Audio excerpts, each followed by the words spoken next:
Hello students, this is class 8 and now we are continue our chapter number 2 which is taken from chemistry and the name is material, metals and non-metals. So students, yesterday we already discussed about the reaction, chemical reaction of metal and non-metal, and today we are discussed about the displacement reactions.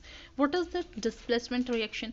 मतलब कि देखिए जो metal है वो अभी अपने original form में है. जस्ट सपोज ये एक आयरन नेल है, ओके, एक आयरन का टुकड़ा है, ये फ्रेश आयरन का टुकड़ा है, ओके, ये फ्रेश लोहे का टुकड़ा है. अब इसमें क्या हुआ है कि इसमें डिस्प्लेसमेंट हो जाएगा, यानी कि अगर मैंने इसको वाटर में डाल दिया या सोडियम सॉल्यूशन में डाल दिया तो इसमें क्या हो जाएगा, जंग लगना शुरू हो जाएगा, यानी कि अपनी ओरिजिनल फॉर्म से हटके डिस्प्लेस हो जाएगा, यानी कि उसका डिस्प्लेसमेंट हो जाएगा, यानी कि इसमें जंग लग जाएगा.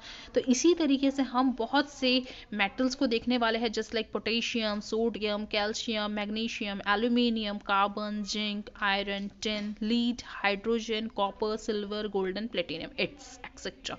ओके, तो ये जितने भी मटेरियल्स है, जितने भी मेटल्स है, इसमें क्या हो जाता है स्टूडेंट्स, डिस्प्लेसमेंट हो जाता है. ये बात अलग है कि किसी में बहुत जल्दी रिएक्शन होता है और किसी में बहुत लेट रिएक्शन होता है, बट एक्चुअली इनका रिएक्शन पॉसिबल है, डिस्प्लेसमेंट होना ज़रूरी है, ओके, होता ही है. तो look at here, now I am going to read. First you have to open your book and the page number is 22. Now I am going to read. Some metal displace other metal from their salt solution, यानी कि कुछ metal ऐसे होते हैं जो displace हो जाते हैं अपने ओरिजिन फॉर्म से अगर हम उनको सॉल्ट सॉल्यूशन में डालें या फिर अगर वो कोई और मैटर के रिएक्शन में आए.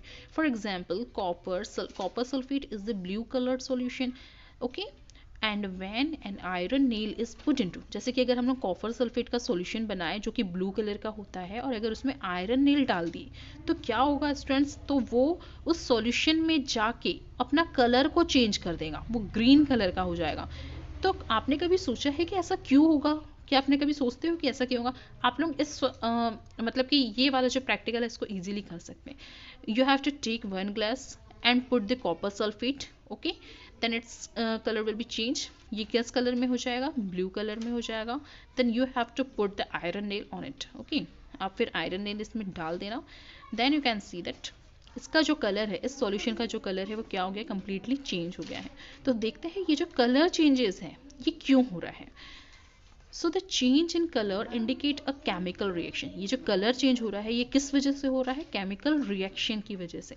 If an iron nail, that means Fe, iron nail जो है दैट मीन्स जो आयरन है इसका जो केमिकल फॉर्मूला है what is Fe, is added to copper sulphate. Copper sulphate का formula CuSO4 solution. The iron replace the copper from copper sulphate. तो ये जो आयरन है ये रिप्लेस होकर क्या बन जाएगा स्टूडेंट्स, कॉपर सल्फेट बन जाएगा.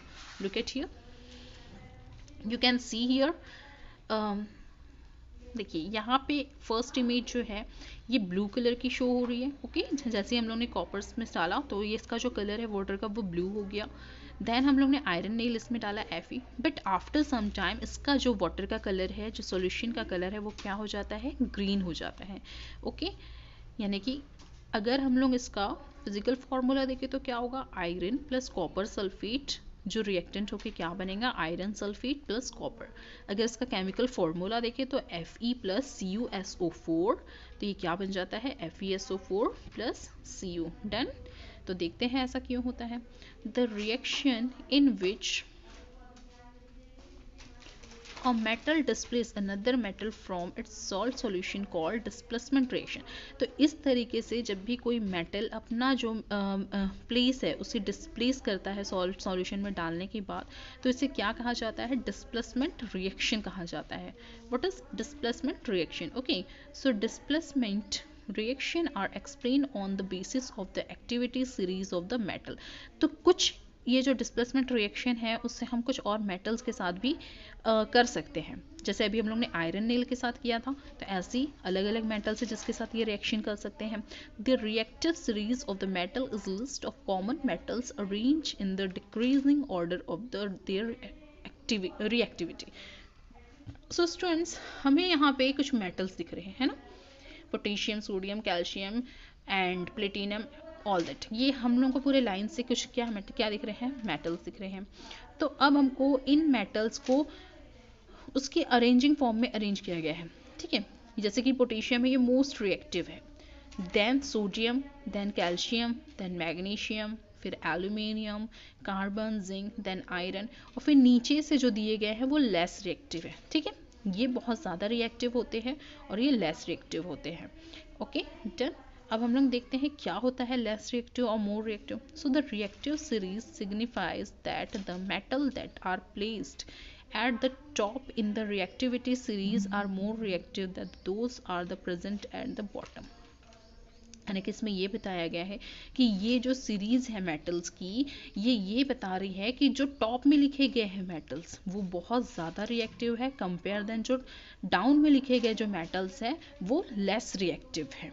ओके, जैसे कि हम लोग ने आयरन नेल ब्लू सॉल्यूशन में डाला, उसके बाद वो थोड़ी देर बाद ग्रीन होगा।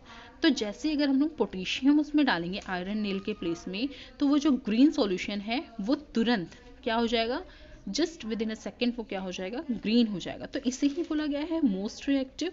और जैसे अगर हम लोग प्लेटिनम डालें तो वो बहुत देर के बाद बहुत ज़्यादा टाइम लेगा। ठीक है, तो इसे ही बोला गया है लेस रिएक्टिव। होप अब आप लोग समझ गए होंगे कि मोस्ट रिएक्टिव और लेस रिएक्टिव क्या होता है। A metal can only react with a salt solution if it is placed higher in reactivity series than the metal present in the salt। तो ये जो मेटल्स है ना, सिर्फ सॉल्ट सॉल्यूशन जब उसमें प्रेजेंट रहता है तभी क्या करते हैं, रिएक्टेंट होते हैं। For example aluminium being placed higher in the reactivity, जैसे कि जो एल्यूमिनियम है उसमें हायर रिएक्टिविटी है, वो बहुत जल्दी रिएक्ट करता है। ठीक है, तो हम सीरीज में भी इस चीज़ को देख सकते हैं। सो series can displace copper from its solution. However, the reverse cannot happen as copper is less reactive than the aluminium।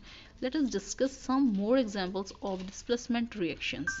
Okay, तो इस तरीके से हम लोग कुछ और भी examples को स्टूडेंट्स यहाँ पे देख सकते हैं, जैसे कि जिंक। ओके, तो जब हम लोग जिंक का कॉपर सल्फेट के साथ रिएक्टेंट करवाएंगे तो क्या होता है, zinc reacts with copper sulphate to form zinc sulphate and metallic copper. Okay, तो देखते हैं यहाँ पे ये जिंक लिखा हुआ है, जिंक का केमिकल फॉर्मूला क्या है, Zn है प्लस कॉपर सल्फेट CuSO4।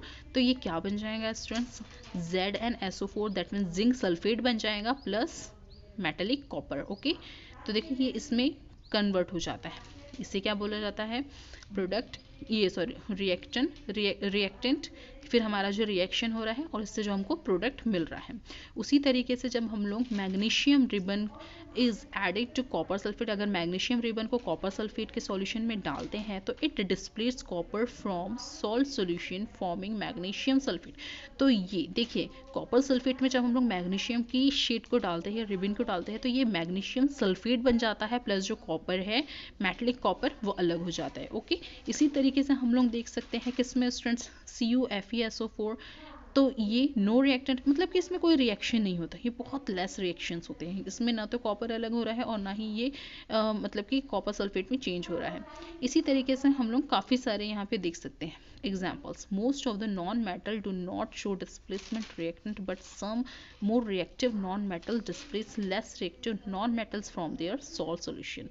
ठीक है, for example chlorine is more reactive than the bromine. So ये यहाँ पे देखिए जो क्लोरीन है वो बहुत ज़्यादा रिएक्टेंट है कंपेयर देन ब्रोमीन की। So it displace bromine from the potassium bromide salt solution when potassium bromide KBr, जिसका पोटेशियम ब्रोमाइड जिसे केमिकल नेम क्या है KBr। Students look at here, K and B क्या है, कैपिटल फॉर्म में लिखा हुआ है एंड R जो है वो स्मॉल फॉर्म में। सो आप लोगों को भी ये इसी तरीके से लिखना, reacts with the chlorine Cl2 gas, its products potassium chloride that means KCl and reddish brown bromine gas. Okay, तो इस तरीके से इसका क्या होता है, रिएक्शन होता है। अब हम लोग देखेंगे